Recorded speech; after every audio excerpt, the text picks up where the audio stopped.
Rob Ford's whereabouts. Is a university education still worth the price? And top tips for biking this spring. I'm Affan Chowdhry. Welcome to Globe Now. Do the people of Toronto have a right to know where their mayor is? Here are pictures of Rob Ford leaving his home last week after announcing that he was taking a leave of absence.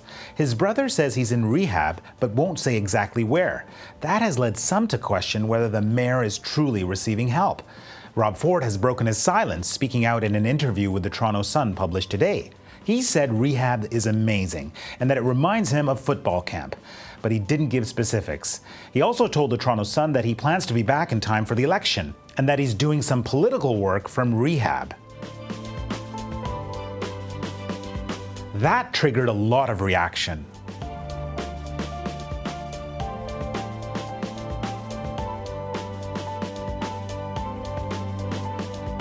Even before that interview, there was debate over whether the public should know where he is. Politicians like Councillor Josh Matlow make the privacy argument. Others, like Councillor Shelley Carroll, are not so sure. She told reporters she wants to believe Ford is getting help, but wants some confirmation. There have also been reported sightings, none confirmed.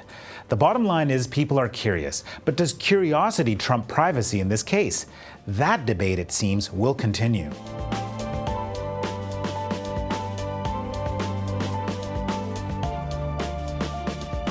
Stay with us. Up next, we talk to Doug Saunders on the value of a university education.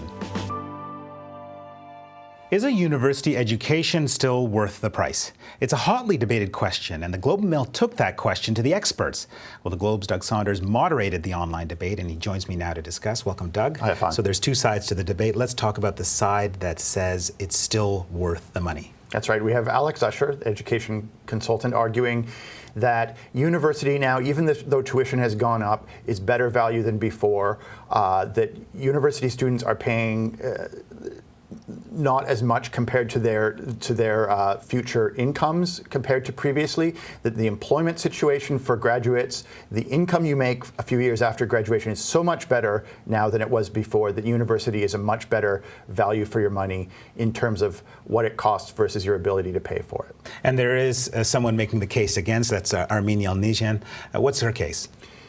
She's an economist. She argues that yes, the employment outcomes are pretty good, but the steep rise in tuition fees since the early 1990s, the raising debt load and increasing income inequality and the tenuous nature of employment these days means that university is probably only a good deal for the well-off, for the wealthy, that if you're on a lower income, it could be tricky with the debt burden and so on. Well, okay, you moderated this debate. Mm-hmm. You've looked at both sides. Which side are you on? Well, I think if you're considering university, you should do it. The debt burden is high. I think it is correct that it could be difficult at first, but today the difference in employment outcomes and also the importance of having an advanced education is so important. About 7 in 10 Canadians have post-secondary. I think we should do what we can to raise that to closer to 100% because it's a world now where the world works for people with post-secondary educations and not so much for people without them. A lot of readers engaging with this question about whether a university education is still worth the price. Here's one. Depends on the degree. What do you think? Well, certainly in terms of outcomes in employment, there's some truth to that. A law degree could be very tricky for a number of years afterwards. It's a very crowded field and it's a very expensive degree.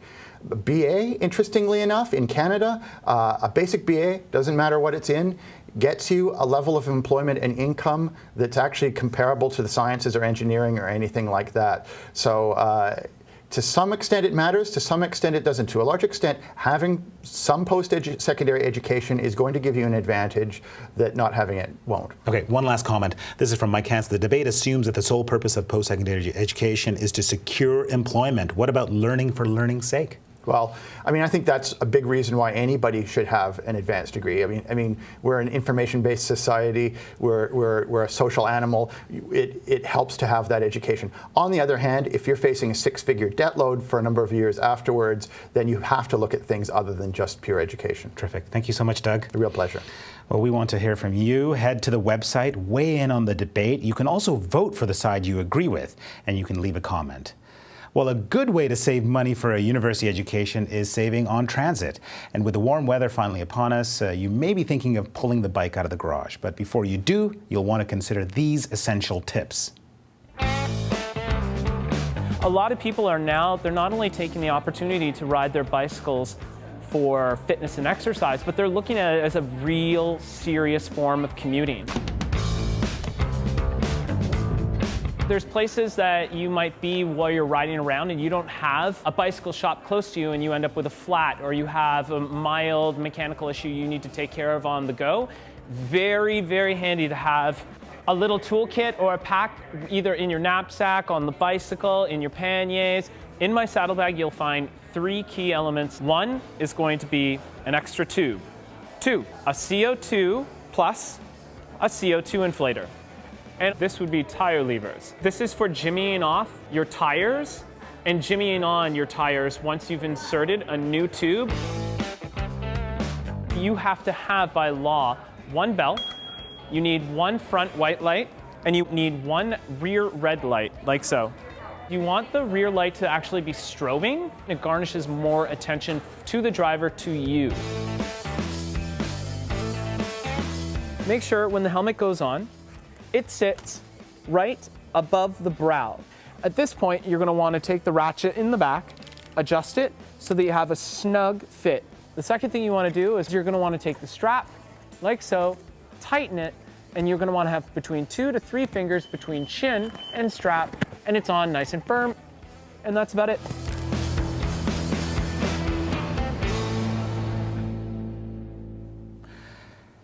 So before we sign off today, we wanted to bring you an update on a story we reported on yesterday.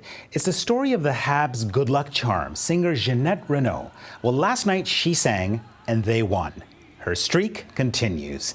That's it for today's show. Thanks for joining us. If you've got a moment, hop onto Twitter.